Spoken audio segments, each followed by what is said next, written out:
찬양하고 또 축복합니다. 지난 한 주간 또 어떻게 지내셨는지 모르겠습니다. 여러분의 각자의 삶의 자리 또 살아가시는 모습들은 다 다를지라도 또 주님으로 인해서 기뻐하고 또 주님 주신 평안함이 분명히 여러분들 삶 가운데 가득하셨을 줄 믿습니다. 저희 성탄의 계절이라고 보통 이야기하죠. 우리 앞뒤 좌우로 서로 인사할까요? 예, 메리 크리스마스. 예수님께서 우리 가운데 오셨습니다. 예배를 통해서 그 주님을 경험하고 그렇게 주님 앞으로 나아가는 자리 되길 간절히 소원합니다. 이제 다 함께 우리의 마음을 모아서 영과 진리로 하나님께 예배드립니다.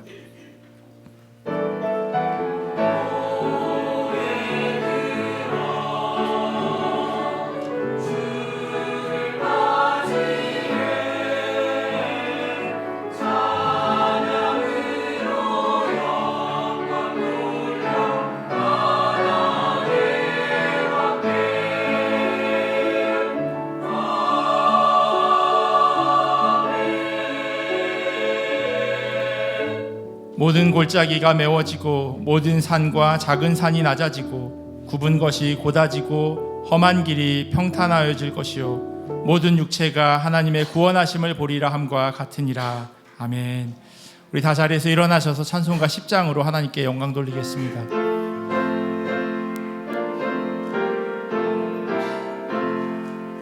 천능왕 오셔서 주 이름 찬송케 하옵소서. 영광과 권능의 성부여 오셔서 우리를 다스려 주옵소서. 강생한 성자여 오셔서 기도를 들으소서. 택하신 백성들 선물려 주시고 거룩한 마음을 주옵소서. 위로의 주 성령 오셔서 큰 증거 주옵소서. 전능한 주시여 각 사람 맘에서 떠나지 마시고 계십소서. 성삼위일체께 한없는 찬송을 드립니다. 존귀한 주님을 영광 중 배우고 영원히 모시게 하옵소서. 아멘. 다 함께 사도신경으로 우리의 신앙을 고백합니다.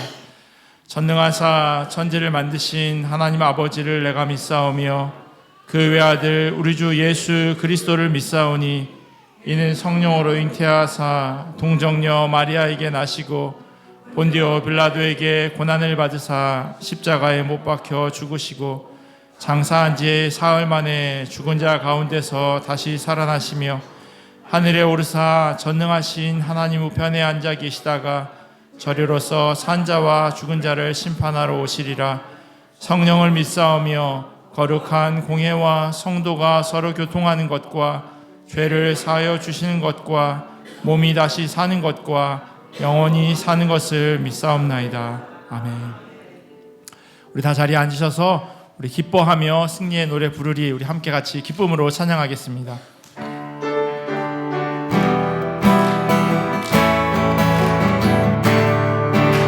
기뻐하며 승리의 노래 부르리. 그 백성 주가 회복시키시네.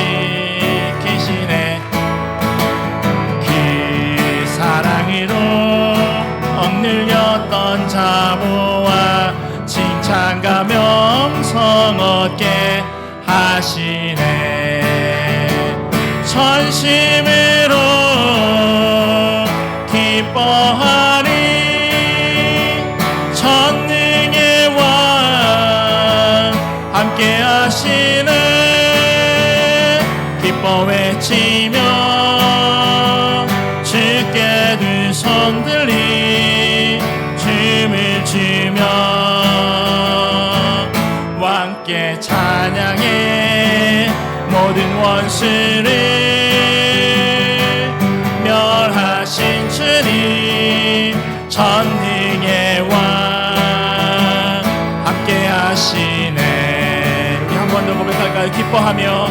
기뻐하며 승리의 노래 부르리. 그 백성 주가 회복시키시네. 그 사랑으로 억눌렸던 자모와 칭찬과 명성 얻게 하시네. 전심으로 기뻐하리. 전능의 왕 함께 하시네. 기뻐 외치며 주께 두 손 들리 춤을 추며 왕께 찬양해. 모든 원수를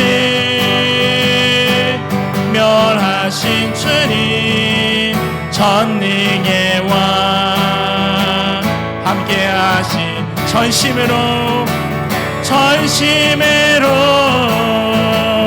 기뻐하리. 전능의 왕 함께 하시네. 기뻐 외치며 주께 두 손 들리 춤을 추며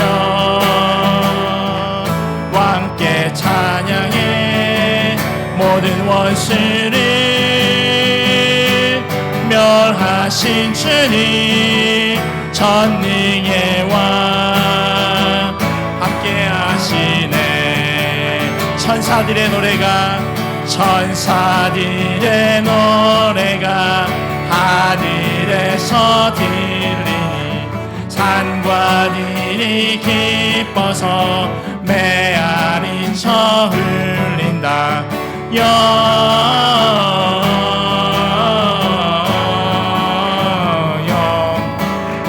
높이 계신 주께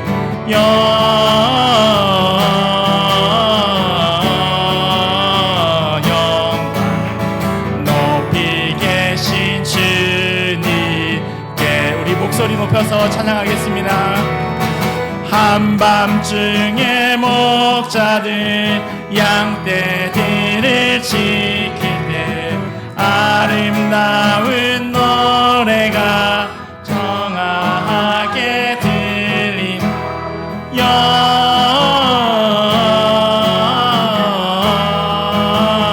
영광을 높이 계신 주께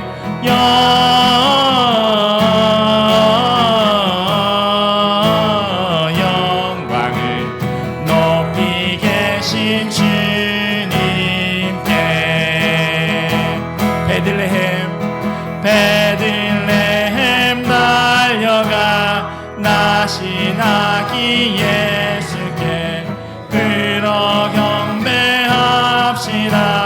탄생하신 구유 안에 누이신 어린 아기 예수께 우리들도 다 함께 기쁜 찬송 부르자.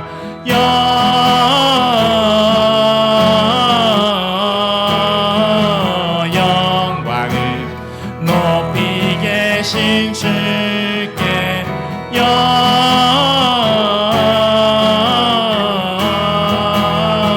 영광을 높이 계신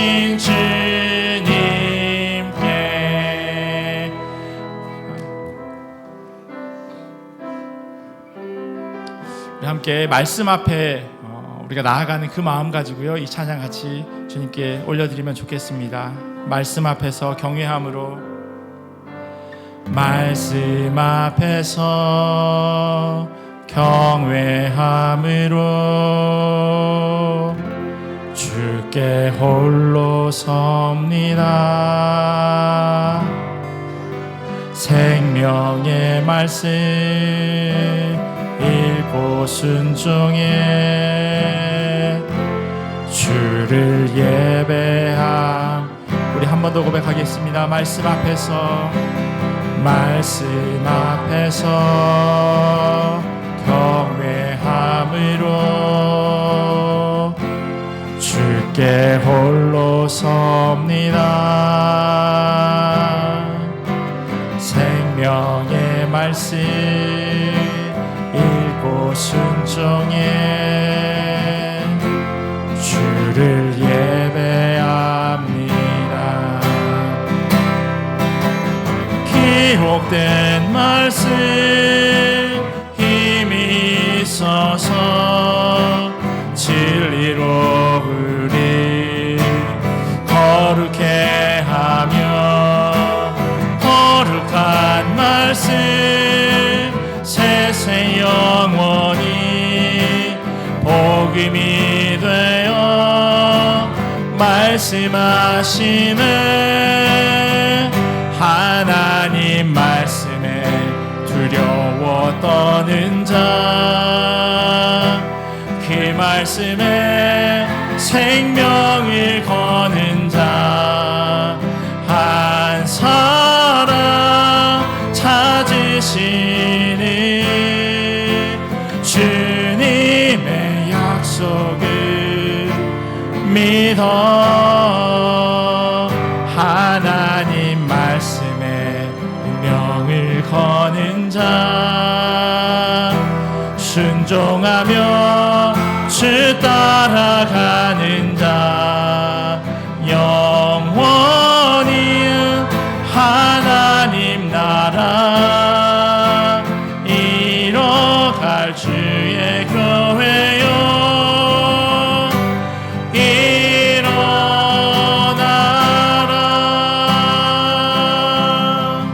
한 번 더 고백하겠습니다. 말씀 앞에서 경외함으로 주께 홀로 섭니다. 생명의 말씀 읽고 순종해 주를 예배합니다. 기록된 말씀은 힘이 있습니다. 기록된 말씀 힘이 있어서 진리로 우리 거룩해 하며, 거룩한 말씀 세세 영원히 복음이 되어 말씀하시네. 하나님 말씀에 두려워 떠는 자, 그 말씀에 생명을 거는 자 한 사람 찾으시니, 주님의 약속을 믿어 하나님 말씀에 운명을 거는 자, 기망하며 주 따라가는 자, 영원한 하나님 나라 이뤄갈 주의 교회요 일어나라. 주 말씀이 우리를 구원에 이르는 지혜이니, 목숨과 내 뜻 다해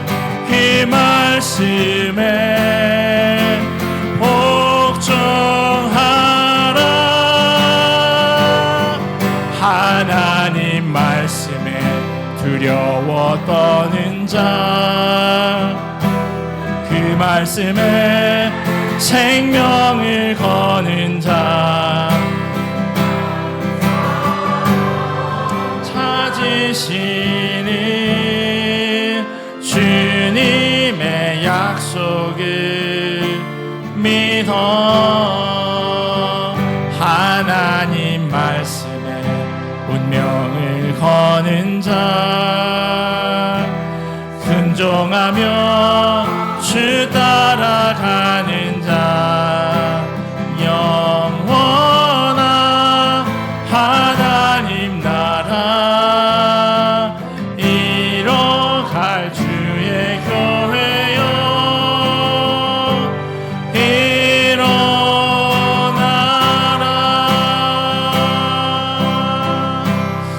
이 시간 함께 같이 기도하며 나아가겠습니다. 주님께 예배함이 우리에게 기쁨이 되기를 간절히 소원합니다. 특별히 우리가 불렀던 이 찬양의 가사처럼 하나님의 말씀을 두렵고 떨리는 마음으로 받게 하시고, 하나님 우리가 그 말씀에 순종하는 자 되기를 결단합니다. 하나님, 이 예배를 통하여서 우리가 그렇게 주님 앞으로 나아가는 자들 되게 하여 주시옵소서. 특별히 전해지는 말씀을 통하여서 하나님 우리가 도전받게 하시고, 그 말씀이 우리의 마음 가운데 울림으로 또 우리의 삶이 변화되어지는 귀한 은혜의 말씀 되게 해달라고 이 시간 함께 기도하며 나아가겠습니다. 하나님 감사합니다. 하나님 우리를 말씀의 자리로 불러주시고 하나님의 은혜 가운데 하나님 나아갈 수 있도록 인도하시니 감사합니다. 하나님 우리가 너무나도 부족합니다. 하지만 하나님 그 부족한 모습을 가지고 주님 앞에 예배함으로 하나님 나와싸우니 하나님 우리가 드리는 예배를 하나님 기쁘게 받아주시옵소서. 특별히 하나님 선포되어지는 말씀이 하나님의 말씀으로 들려지기를 간절히 소원합니다. 두렵고 떨리는 마음으로 받게 하시고 그 말씀에 순종하는 자 될 수 있도록 하나님 인도하여 주시옵소서. 하나님의 말씀에 운명을 걸게 하여 주시옵소서. 하나님의 말씀이 우리의 삶을 이끌어감을 하나님 기억하게 하시고 그 말씀대로 걸음걸음 순종하며 따라가는 자들 될 수 있도록 주여 역사하여 주시옵소서. 하나님 우리의 마음의 문을 열어주시옵시고 겸손하게 하나님의 말씀에 귀 기울일 수 있도록 은혜로 더하여 주시옵소서. 하나님의 은혜가 더하여지는 예배의 자리 되기를 간절히 원합니다. 하나님 우리의 삶의 문제들 어려움들 하나님 앞에 내어 맡기는 자리 되기를 원합니다. 무거운 짐진 자다 내게로 오라 말씀하셨사오니 하나님 주님 앞에 나온 귀한 주님의 자녀들 어느 한 사람도 왔다가 거져가는 자리 되지 않게 하시고 하나님의 은혜 가운데 하나님의 말씀 가운데 그렇게 온전히 세워지는 복된 예배 자리 될 수 있도록 역사하여 주시옵소서. 감사합니다. 길과 진리와 생명 되신 주님을 찬양합니다. 올 한 해도 주님의 세밀한 돌보심의 은혜와 세상이 줄 수 없는 평안과 소망의 삶을 살도록 인도해 주셔서 감사합니다. 말씀의 자리, 예배의 자리로 불러주셔서 우리가 주님의 사랑받는 자녀임을 확신시켜 주셔서 감사합니다.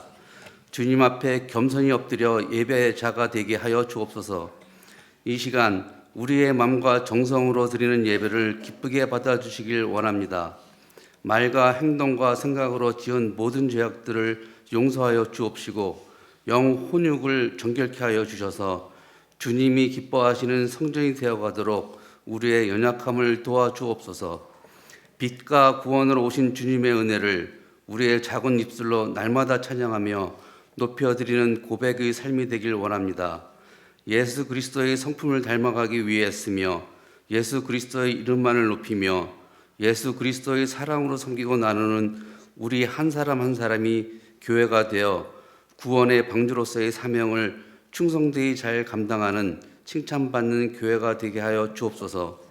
세계 곳곳에서 복음을 전하는 선교사들과 가정들을 기억하여 주셔서 영육의 강건함과 성령 충만함과 사역의 열매들이 있게 하여 주시고 주님이 주시는 기쁨이 마음 가운데 가득하게 하여 주옵소서. 환우들의 고통을 아시는 주님, 약속하신 말씀이 그대로 이루어짐을 믿습니다. 깨끗게 치료하여 주셔서 능력이 우리 하나님 아버지께 영광을 돌려드리며 간증하는 삶이 되게 인도하여 주옵소서. 단에 세우신 이충민 목사에게 성령 충만함을 더하셔서 말씀이 우리의 깊은 곳까지 통찰하시는 능력으로 임하셔서 묶인 것이 풀어지고 무거운 짐에서 자유함을 얻는 시간, 가란 심령의 생수의 강이 흘러넘치는 시간이 되게 하여 주옵소서. 예수님의 이름으로 기도드립니다. 아멘.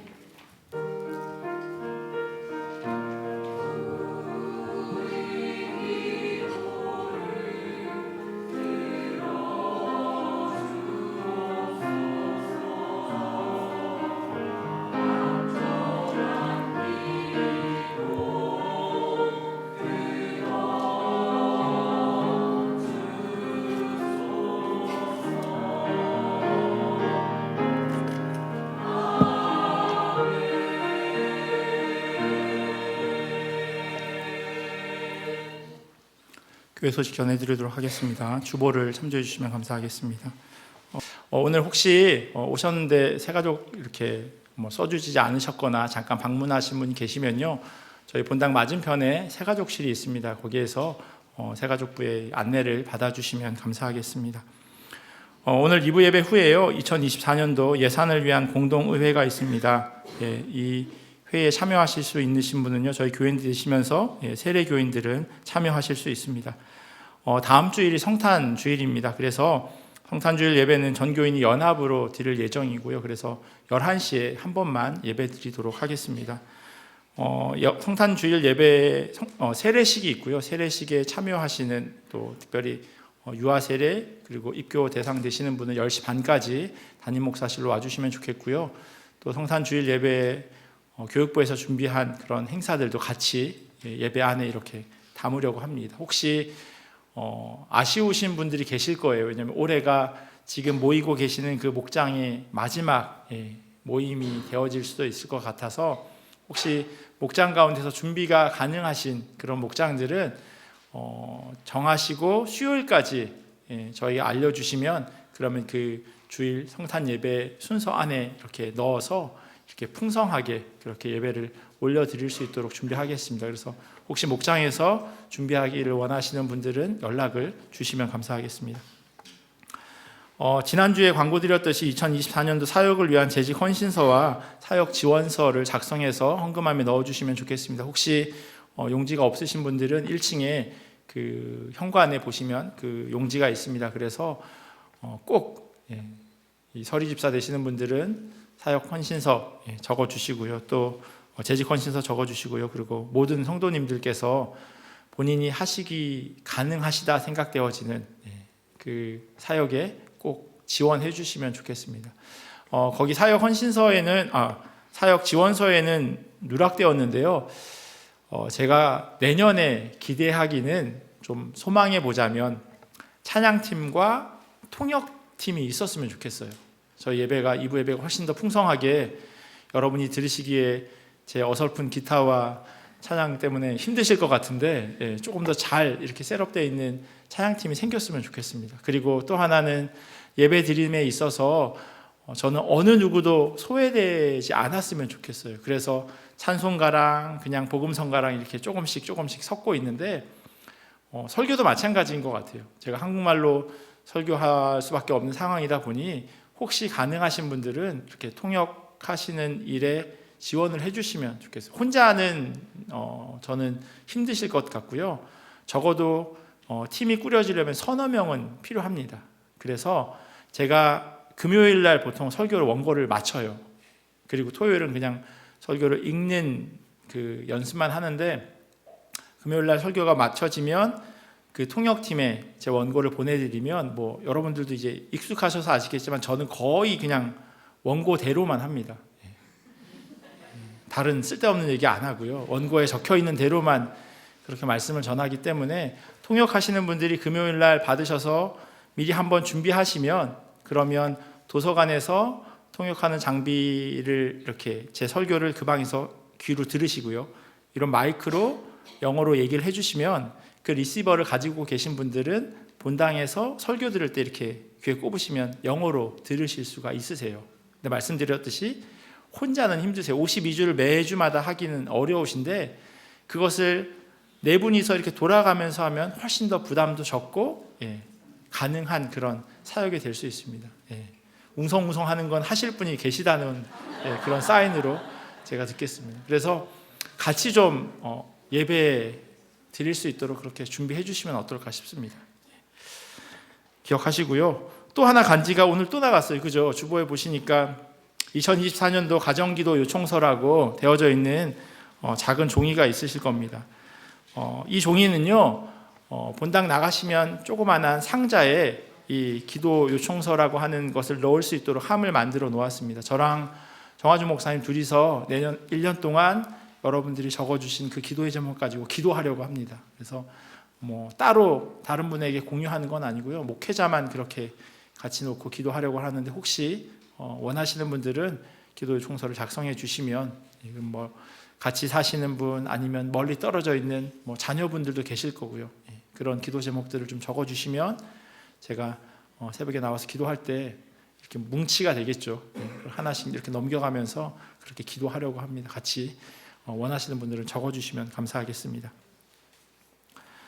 2024년도 개인 헌금 봉투가 2층 본당 앞에 이렇게 들어오시면서 아마 보셨을 겁니다. 그래서 하나씩 픽업해 가시고요. 혹시 본인 이름이 없으신 분들은 재정부로 문의해 주시면 감사하겠습니다. 그리고 오늘 저녁 8시에요. 온라인으로 줌을 통해서 학부모 간담회가 있습니다. 다음 세대 자녀를 두신 부모님들은 교회 홈페이지에 보면 줌 주소가 있습니다. 주소랑 비밀번호가 있으니까 그걸 통해서 저녁에 같이 간담회에 참석하시고 또 내년 사역에 대해서 혹은 교회 원하시는 내용들이 있으시면 질문하시고 그렇게 이야기 나누시는 시간 가졌으면 좋겠습니다. 내년도 2024년도 1월 2일부터 1월 6일 토요일까지요. 새벽 예배 신년 특별 새벽 기도회가 있습니다. 주제는 몰아가시는 하나님이라고 그렇게 해서 5일 동안 이렇게 진행을 할 예정입니다. 특별히 신년 첫 새벽 기도는 온 가족이 같이 나오실 수 있으시면 좋겠습니다. 자녀들도 특별히 방학이다 보니 아침에 도시락 싸실 일도 없고요. 그래서 좀 같이 나오셔서 한 해를 가족들이 함께 첫 해의 시간, 첫 시간을 우리 하나님 앞에 드립시다 라고 하는 그런 결단의 자리가 되어지면 좋겠고요. 그리고 고난주간 때는 저녁에 모이도록 하겠습니다. 그래서 1년에 2번 있는 특별 기도회 신년 첫 주는 새벽으로 그리고 고난주간에는 저녁에 같이 모여서 기도하는 자리에 여러분이 함께 하셔서 하나님 앞에 부르짖는 그런 시간 되었으면 좋겠습니다. 이번 주 애찬헌금은 김현준 그리고 유지희 집사님 가정에서 제공해 주셨습니다. 그리고 지난주 주보에도 혹시 보셨을 텐데요. 뒷면에 보시면 설교 노트가 있고요. 그리고 거기에 예배 안내가 되어져 있습니다. 작년부 예배는 특별한 변동사항은 없는데요. 새로 오시거나 아니면 새로 오셔서 어린 자녀를 두신 분들이 어디로 아이들을 보내야 될지 모르는 그런 분이 계실 수 있을 것 같아서 이렇게 주보에다가 예배 안내를 적어 놓았습니다. 그래서 유치부는 2층에 보시면 유치부실이 있는데요. JK 주니어 킨더, 시니어 킨더들이 유치부에 가게 되고요. 그리고 유년부는 1학년부터 6학년까지, 청소년부는 7학년부터 12학년까지, 그리고 청년부는 결혼하기 전 성년이라고 되어져 있는데 성년이 몇 살까지는 사실 정하지 못하고 있습니다. 요즘 마흔도 좋고 시운도 좋고 이렇게 결혼하지 않으신 분이 많이 계시긴 한데요. 가보시면 내가 있을만하다라고 여겨지는 갔는데 내가 보기엔 내 아들 같은 사람이 있다 싶으면 이렇게 적당하게 사실 선을 긋기가 좀 쉽진 않아요. 그래서 그렇게 지금 이렇게 교육부가 다음 세대가 진행되어지고 있는데 그래서 이 미취학 아동들은 그 청소년부실 맞은편에 그 공간이 있습니다. 잠옷실이 있어서 거기서 예배를 드리실 수 있도록 해주시면 좋겠고요. 그리고 지금까지는 다음 세대들이 함께 예배드립니다. 유치부부터 청소년부까지 예배를 드리고 있는데 조만간 제가 기대하기엔 내년 2월 정도 될 것 같은데요. 2월부터는 이제 유년주일학교와 유치부는 따로 예배를 드리고 청소년부 따로 이렇게 해서 목회자 모시고 그렇게 조금 더 세분화해서 예배를 드릴 수 있도록 준비하고 있습니다. 성도님들께서 같이 기도해 주시면 좋겠습니다. 네, 우리 할렐루야 성가대 찬양 듣도록 하겠습니다.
예수 그리스도 오심이 우리 모두에게 기쁨의 소식으로 들려지기를 간절히 소원합니다. 우리 하나님 주신 말씀 같이 보도록 하겠습니다. 오늘 우리에게 주신 하나님의 말씀은 누가복음 1장 39절에서 45절까지 말씀입니다. 다 자리에서 일어나셔서 하나님 주신 말씀 같이 보도록 하겠습니다. 누가복음 1장 39절에서 45절까지 말씀입니다. 한 절씩 교독하고 마지막 45절은 다 함께 읽도록 하겠습니다. 누가복음 1장 39절에서 45절 말씀입니다.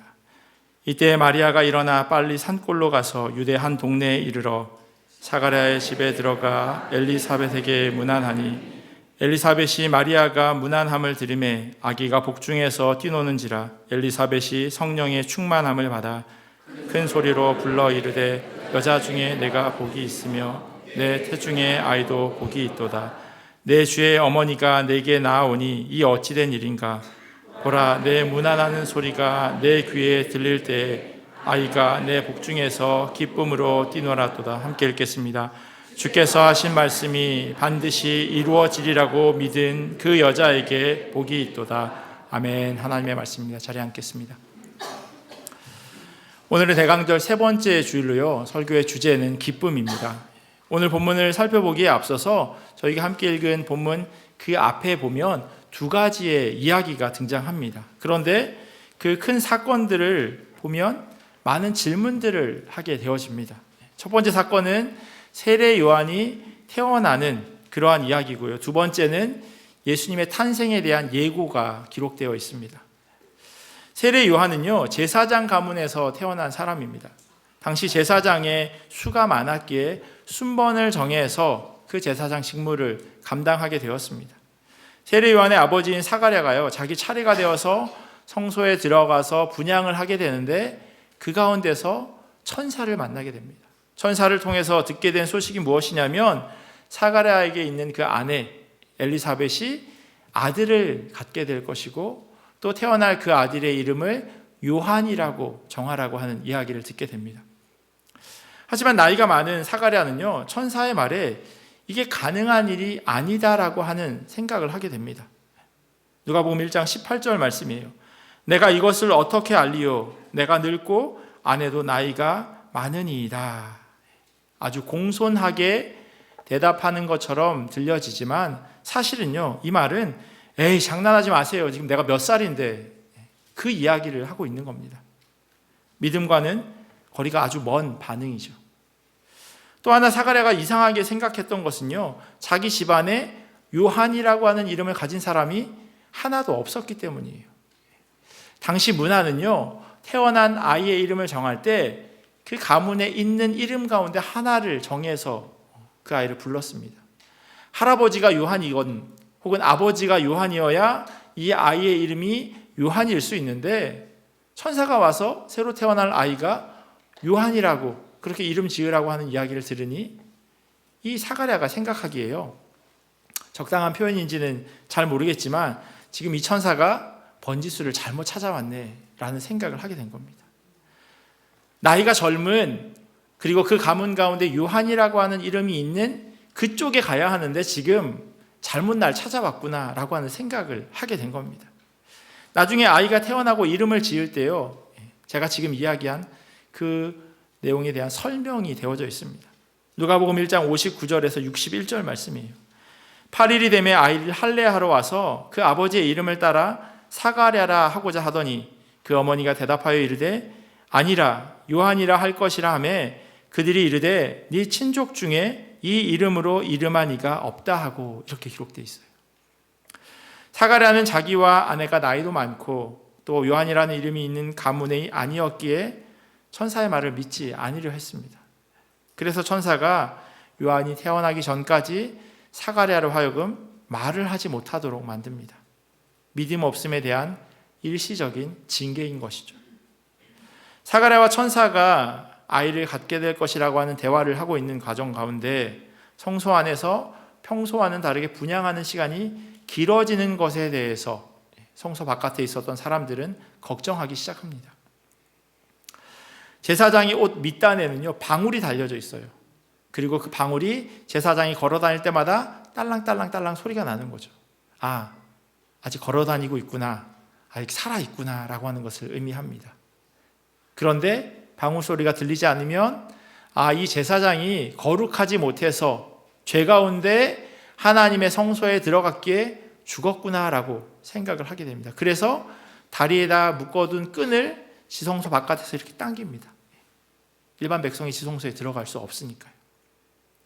사가랴는 일반적으로 분향하는 시간보다 더 오래 걸렸기에 백성들은 걱정하고 있었는데 밖으로 나와서 보니 이 사가랴가 말을 못하게 된 겁니다. 그래서 사람들은요, 사가랴가 환상을 보게 되었구나라고 하는 것을 알아차립니다. 무엇보다도 그가 말하지 못하는 것은 사가랴가 죄를 지었기 때문이다라고 생각합니다. 왜냐하면 벙어리가 되었다라고 하는 것은 제가 설명드린 것처럼 하나님의 심판이 임한 겁니다. 그리고 하나님의 심판이라고 하는 것은 사람들이 가지고 있는 장애나 질병으로 나타난다고 사람들은 생각했습니다.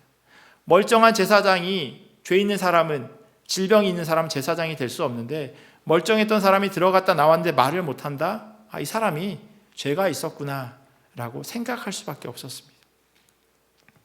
이후에 일어나는 사가랴의 행동을 보면요, 사람들이 단순히 말을 하지 못한 것에 대해서 안타깝게 여기는 것과는 거리가 먼 것을 알 수 있어요. 누가복음 1장 24절하고 25절 말씀이에요. 이후에 그의 아내 엘리사벳이 잉태하고 5달 동안 숨어 있으며 이르되 주께서 나를 돌보시는 날에 사람들 앞에서 내 부끄러움을 없게 하시려고 이렇게 행하심이라 하더라. 말하지 못하게 된 것이 부끄러움이라고 이야기하고 있습니다. 그래서 숨어 지낼 수밖에 없었던 거죠. 그런데 아내가 임신하게 되면서 하나님께서 자신의 부끄러움을 없애주셨다라고 고백합니다. 두 번째 사건은요, 마리아가 처녀의 몸으로 아이를 갖게 되는, 잉태하는 그 사건에 대한 예고가 기록되어 있습니다. 사가랴의 가정에 아이가 생기는 것도 신기한 일이지만요, 처녀가 아이를 갖게 된 건 더 말도 안 되는 일이죠. 마리아는 천사 가브리엘을 통해서 예수라고 하는 아이를 낳게 될 것이다 라는 이야기를 듣게 됩니다. 누가복음 1장 28절 세번역 성경으로 제가 읽어드릴게요. 기뻐하여라, 은혜를 입은 자야, 여인들 가운데 너는 복이 있다. 주님께서 그대와 함께 하신다. 천사는 기뻐하라고, 여인들 가운데 네가 가장 복되다라고 하는 이야기를 하였지만 이 소식을 들은 마리아의 마음은 전혀 그렇지 않았어요. 이어지는 29절에 보면요, 마리아는 그 말을 듣고 몹시 놀라 도대체 그 인사말이 무슨 뜻일까 하고 궁금히 여겼다라고 기록되어 있습니다. 천사는 기뻐하라고 하는데요, 처녀인 마리아는 청천벽력과 같은 소식을 듣게 된 겁니다. 뷰가 적절한지는 모르겠지만 아이가 던진 돌에, 장난으로 던진 돌에 개구리는 맞아 죽는다고 하죠. 천사는 인사말을 건넸는데 마리아는 너무 놀랍니다. 사실 요즘에는요, 주변에서 간혹 볼 수 있는 일이에요. 제가 예전에 한 교회에서 사역할 때 2개월 전에 결혼했다고 소식을 들은 그 청년이 5개월 있다가 아이를 낳게 되는, 아주 건강한 아이를 7개월 만에 낳게 되는 기적을 제가 본 적이 있습니다. 심지어는 혼수라고도 이야기하죠. 그러나 이것은 어디까지나 21세기의 일입니다. 1세기 중동에서 이와 같은 일이 일어났다면 지금과는 전혀 다른 반응을 보일 수밖에 없습니다. 성경적인 지식이 없어도 오늘의 중동이나 인도 지역에서 이와 같은 일이 일어났을 때 그 여인에게 어떠한 사건이 생기는지 저희는 뉴스를 통해서 간혹 보게 됩니다. 그래서인지 천사는요, 아주 장황하게 그 상황을 설명합니다. 마리아에게 그 상황을 설명하는 거예요. 제가 메시지 성경으로 읽어드릴게요. 마리아야, 조금도 두려워할 것 없다. 하나님께서 너에게 주시는 놀라운 선물이 있다. 네가 임신하여 아들을 낳을 것이니 그 이름을 예수라고 하여라. 이것도 모자라서요, 더 길게 설명합니다. 그런데 아주 간단하게 요약하면 이런 거예요. 좋은 거니까 괜찮아. 천사는 그렇게 쉽게 이야기할 수 있지만요, 그 상황의 직면에 있는 마리아는 다르게 반응할 수 없는 그러한 상황이에요. 이 말을 하면서 천사가요, 마리아의 친척 엘리사벳도 늙어서 임신해서 지금 6개월이다라고 하는 이야기도 해줍니다. 제 머리로는요, 이게 전혀 마리아의 두려움에 대한 대답이 되지 못할 것 같아요. 왜냐하면 자칫 잘못하면이 아니라 이런 일이 생기면 무조건 죽게 돼 있습니다. 그런데 어떻게 그것이 이 마리아에게 대답이 될 수 있을까요? 그런데요, 마리아는 저와 달라요. 믿음 있는 사람이었어요. 마리아가 이렇게 대답합니다. 보십시오. 나는 주님의 여종입니다. 당신의 말씀대로 나에게 이루어지기를 바랍니다. 라고 고백합니다. 그렇게 마리아는 아기 예수를 갖게 됩니다. 참으로 당황스럽고 또 결혼하지 않은 처녀가 받아들이기에는 두려운 상황이지만 마리아는 주의 여종이오니 말씀대로 내게 이루어지이다 라고 천사에게 말합니다. 이 한마디 읊조림은요, 마리아의 인생과 모든 인류의 삶이 송두리째 변화되어지는 그러한 순종의 고백이었습니다. 천사가 떠나간 후 어떤 이유인지 알 수 없지만 마리아는 빨리 자신의 친척인 엘리사벳을 찾아갑니다. 여기서부터가 오늘 본문의 시작이에요. 39절 말씀입니다. 이때 마리아가 일어나 빨리 산골로 가서 유대 한 동네에 이르러. 사가랴가 천사를 만나는 장면, 그리고 그 일을 통해서 말을 못하고 엘리사벳이 아이를 갖게 되고 처녀인 마리아가 임신하게 되어지는 이 일련의 사건들은요, 참 이해하기가 어렵습니다. 그런데 오늘 본문 역시도 마찬가지예요. 참 불친절하게 자세한 설명이 없기에 우리는 단지 이러한 사건들이 어떻게 생겨났는지 짐작만 해볼 뿐입니다. 마리아가 왜 그렇게 서둘러서 엘리사벳의 집을 방문했을까요? 오늘 본문에 보면 이때 마리아가 일어나 빨리 산골로 가서라고 이야기하거든요. 왜 이렇게 급하게 갔을까요? 두 가지 이유를 생각해 볼 수 있습니다. 첫 번째는요, 자기에게 생긴 일에 대해서 너무나도 두려웠던 거예요. 이 두려움을 다른 사람에게 좀 이야기하고 싶어서, 그리고 그것을 통해서 위로받고 싶은 마음이 지금 마리아에게 있는 것이 아닌가 생각되어집니다. 이미 말씀드렸듯이 당시 상황 가운데 처녀가 임신한 것은 목숨을 보존하기 힘든 일입니다. 그럼에도 불구하고 마리아는 아멘이라고 대답합니다. 그러나 천사가 마리아에게 두려워하지 말라라고 말했던 것을 통해서 마리아의 마음 가운데 두렵고 떨리는 마음이 생겼다라고 하는 것을 우리들에게 알려줍니다. 그런 상황 가운데서 마리아가 지금 엘리사벳을 찾아간 겁니다. 엘리사벳이라면 나에게 큰 위로가 되어지지 않을까라고 하는 생각 때문이 아니었을까 싶습니다. 또 다른 이유는요, 자신에게 일어난 이 신비한 사건, 천사를 만나고 또 천사를 통해서 이야기를 듣고 아이를 갖게 될 것이라고 하는 그 이야기까지 들은 이 마리아가 체험한 신비한 사건에 대해서 이야기하고 싶었을 수도 있습니다. 임금님기가 당나귀 귀처럼 생긴 것을 보고 참지 못하는 사람처럼 자신에게 임한 그 하나님의 은혜를 이해할 만한 사람을 찾아가서 함께 공유하고 싶었던 거죠. 저는 본문을 묵상하면서 마리아가 엘리사벳을 찾아간 이유가 앞에 이야기한 이 두 가지가 순차적으로 나타나지 않았을까 싶습니다. 처음에는 천사가 나타나서 마리아에게 예수라고 하는 아들을 낳게 될 것이라고 하는 그것을 통해서 두렵고 위로받고자 하는 그런 마음이 있었지만, 또 한편으로는 엘리사벳을 찾아갔을 때 그녀가 임신하고 배가 불러 있는 것을 보고 또 그녀를 통해서 들은 이야기를 통해서 큰 위로를, 그리고 자기가 경험한 것도 함께 나누며 서로 기뻐하였을 것이 분명합니다. 그런 상황을 경험해 보셨는지 잘 모르겠어요.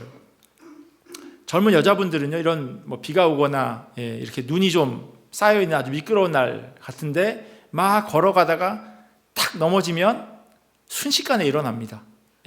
무릎에 피가 철철 나는데도 불구하고 정말 빠른 동작으로 일어납니다. 근데 아이는 그렇지 않아요. 아이는 그렇지 않아요. 아이는 넘어지면요, 우선 주위를 둘러봅니다. 젊은 여자분과 다르게 주변에 누가 있는지를 둘러보죠. 그리고 엄마와 눈이 마주치면 울기 시작합니다. 주위를 둘러봤는데 봐줄 사람이 없으면 그냥 일어납니다. 아이들은 그래요. 마리아는요, 넘어져서 두리번거리다가 자신의 친척인 엘리사벳을 떠올렸습니다. 엘리사벳이라면 내가 지금 이 아파하는 이 마음을 보듬어 줄 수 있지 않을까, 내가 울어도 괜찮다고 다독거려 주지 않을까라고 하는 그 마음이 마리아에겐 있었던 겁니다. 그래서 엘리사벳을 찾아간 거죠. 성경은요, 엘리사벳과 그녀의 남편인 사가랴가 어떤 사람인지를 이렇게 기록해 놓았습니다. 하나님 앞에 의인이니 주의 모든 계명과 규례대로 흠이 없이 행하더라. 하나님 보시기에 합당한 사람이라고 하는 거예요. 그러니 마리아가 이 사람에게 가면 내가 위로받고 내가 경험한 사람들에게는 말할 수 없는 이 신비한 일을 충분히 이해해 줄 수 있겠구나라고 하는 그 마음이 들어서 그녀를 찾아간 겁니다. 혹 여러분들에게 이런 멘토가 될 만한 사람이 있으신가요? 여러분의 고민을 나누고 함께 기도해 줄 수 있는 그런 중보자가 있으신가요? 넘어졌을 때 여러분 곁에 있어줄 그런 사람 말입니다. 혹 있다면 정말 감사한 일이고요. 안타깝게도 없다면 그것을 위해서 기도하시면 좋겠습니다. 때로 우리는요, 우리의 문제들을 하나님 앞에 가지고 나와서 아뢰며 해결받기를 원합니다. 그리고 그것은 성경적으로 옳은 방법이에요. 사도 바울이 이렇게 이야기해요. 아무것도 염려하지 말고 다만 모든 일에 기도와 간구로 너희 구할 것을 감사함으로 하나님께 아뢰라. 기도하고 간구할 것이 있다고 하는 건 사실 감사한 일은 아니죠. 속상한 일이 되어질 수도 있잖아요. 그리고 오히려 그런 일이 더 많죠. 그런데 사도 바울은 그런 일에 대해서 감사하래요. 하나님, 내가 너무 몸이 아픕니다. 내 경제적인 상황이 너무 어렵습니다. 내가 이렇게 해결해야 될 문제가 산더미 같고 관계의 어려움으로 살아갑니다. 그런데 그런 문제가 있는 것에 대해서 감사하래요. 왜냐하면 그 문제를 통해서 하나님 앞에 나아갈 수 있는 기회가 생긴 거니까요. 잘 아시잖아요. 아무 일 없으면 다 내 덕이죠. 내 탓이고. 그래서 하나님을 찾지 않습니다. 근데 어려운 일이 생겨야 하나님을 찾아가는 그런 잘못된 본능들이 우리 가운데 있습니다. 구할 것이 있다면 하나님께 구하라고 빌립보서 기자는 우리에게 권면합니다. 그런데요, 다른 방법도 있어요. 하나님께서 우리에게 많은 사람들을 만나게 하십니다. 이들을 통해서 때로는 상처받기도 하지만 너무나도 큰 위로를 받게 되기도 합니다. 복음 전하는 일에 생명을 바쳤던 사도 바울도요, 혼자 일하지 않았어요. 그리고 언제나 편지 가운데 나를 위해서 기도해 달라고 하는 이야기를 항상 적어 놓았어요. 우리는 혼자서 하나님 맡겨주신 일을 감당할 수 없는 사람들이니까요. 혼자서 이 세상 가운데 독불장군처럼 살아갈 수 없는 존재들이니까요. 바울뿐만 아니라 예수님도 마찬가지셨어요. 예수님께서 잡히시기 전에 겟세마네 동산에 올라가셨던 것을 아마 여러분들은 기억하실 겁니다. 그때 예수님은 그곳에 혼자 가지 않으셨어요. 베드로와 야고보와 요한을 데리고 함께 가십니다. 보통은 습관을 따라서 혼자 기도하셨지만 이때는 아주 중요한 시간이었기에 제자들을, 특별히 더 가까운 제자들을 데리고 가셨어요. 이 친구들이라면 함께 기도해 줄 수 있겠다라는 생각을 가지고 계셨던 것 같아요. 심지어 예수님께서는 그들에게 이렇게 부탁합니다. 고민하고 슬퍼하사 이에 말씀하시되 내 마음이 매우 고민하여 죽게 되었으니 너는 여기 머물러 나와 함께 깨어 있으라. 예수님께서도 함께 기도해 줄 사람을 옆에 두기를 원하셨고, 이것은 또한 우리로 하여금 중보 기도의 귀한 의미를 깨닫게 해주는 장면이기도 합니다. 물론 우리가 주의해야 될 부분이 있습니다. 아무에게나 우리의 문제와 고민들을 이야기할 필요는 없습니다. 그것은 자칫 우리에게 상처로 되돌아오기도 하니까요.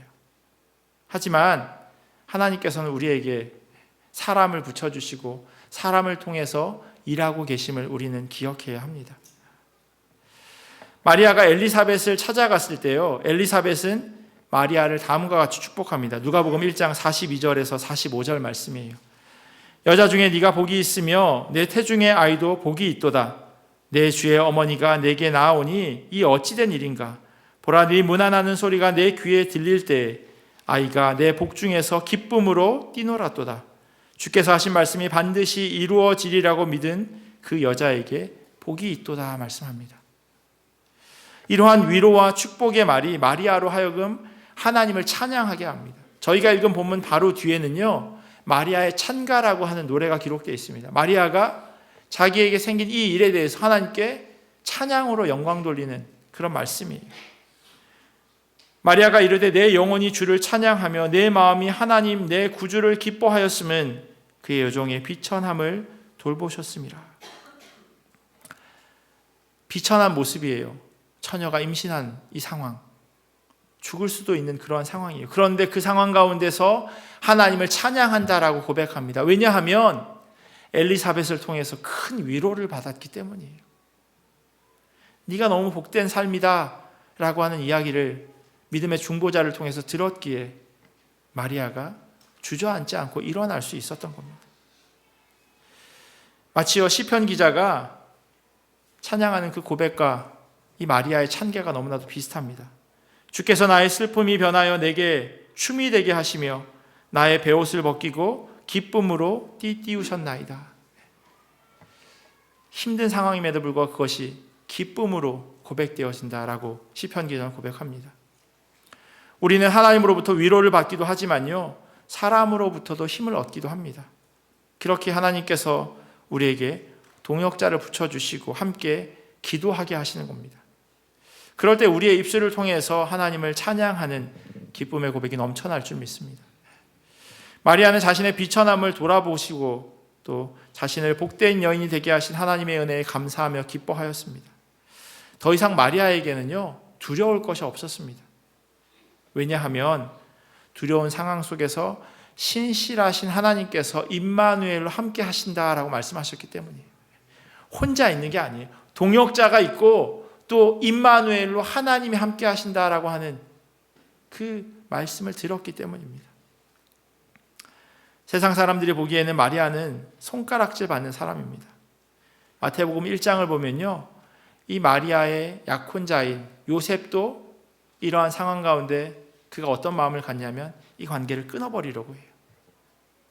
그의 남편 요셉은 의로운 사람이라 그를 드러내지 아니하고 가만히 끊고자 하여 이 일을 생각할 때, 사람들이 보기에 저주받은 또 부정한 여인일지 몰라도 하나님이 보시기에 너무나도 복된 여인이 이 마리아입니다.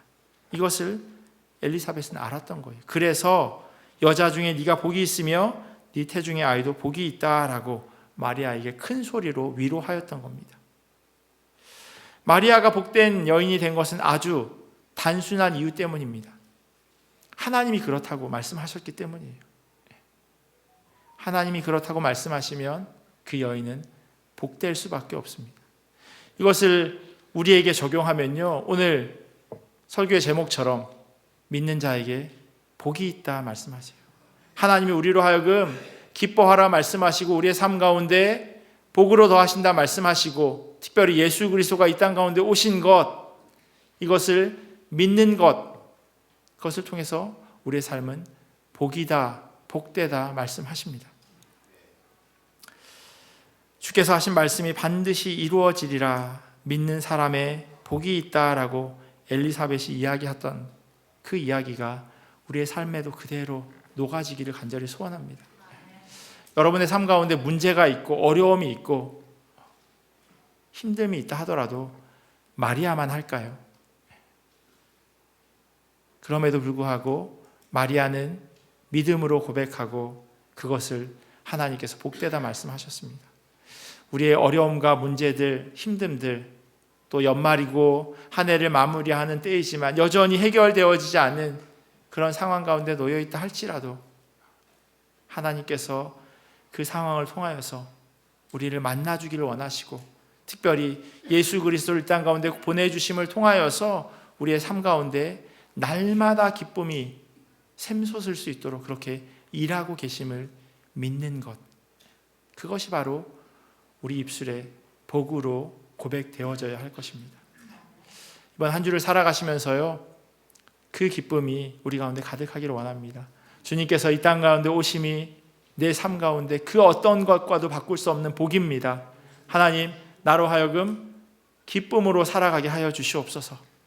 그 고백으로 우리가 한 주간 승리하시기를 예수 그리스도의 이름으로 간절히 축원합니다. 기도하겠습니다. 참 좋으신 하나님 감사합니다.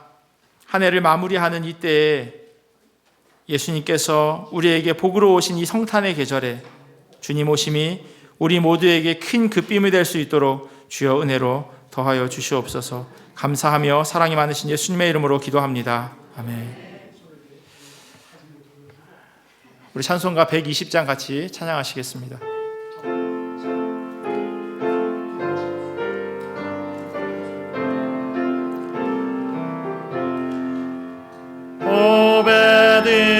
오베들레헴 작은 곳 너 잠들었느냐. 별들만 높이 빛나고 잠잠히 있으니 저 놀라운 빛 캄캄한 이 맘에 온 하늘 두루 비출 줄 어찌 모르나. 온 세상 모든 사람들 잠자는 동안에 평화의 왕이 세상에 탄생하셨도다. 저 새벽별이 홀로 그 일을 아는 듯 밤새껏 귀한 그 일을 말없이 지켰네. 오 놀라우신 하나님 그 선물 주시니 주 믿는 사람 마음에 그 은혜 받도다. 이 죄악 세상 사람 주 오심 모르나. 주 영접하는 사람 다 같이 일어나셔서 봉헌하시겠습니다. 오베들레헴 예수님 내 맘에 오셔서 내 죄를 모두 사하고 늘 함께 하소서. 저 천사들의 소식 나 기뻐 드리리.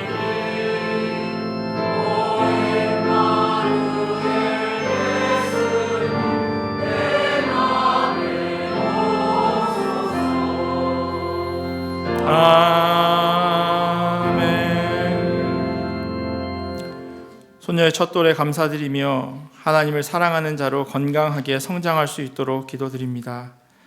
창조하신 아름다운 세상을 보게 하시고 매 순간마다 지켜 보호하여 주시고 부족하고 허물이 많은 것에 기도 응답하여 주시사 딸의 태의 문을 다시 열어주신 아버지 당신의 그 긍휼함과 자비 앞에 그저 감사로 엎드릴 뿐입니다. 감사드립니다. 아버지 2023년 저희 목장 식구들과 저희 가족을 지켜 돌보아 주셔서 감사드립니다.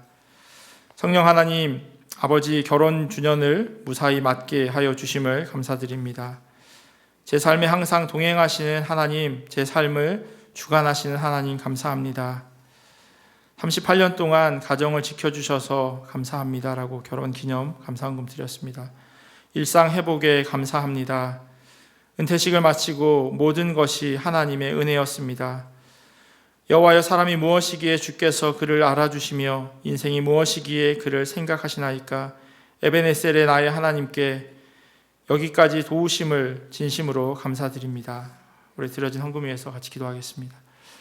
하나님 감사합니다. 언제나 하나님께서 공급하셨고 하나님께서 우리를 살게 하시고 또한 앞으로도 하나님께서 우리를 살도록 인도하여 주실 것을 믿음으로 고백합니다. 여러 가지 많은 감사의 기도 제목을 담아서 주님 앞에 올려드립니다.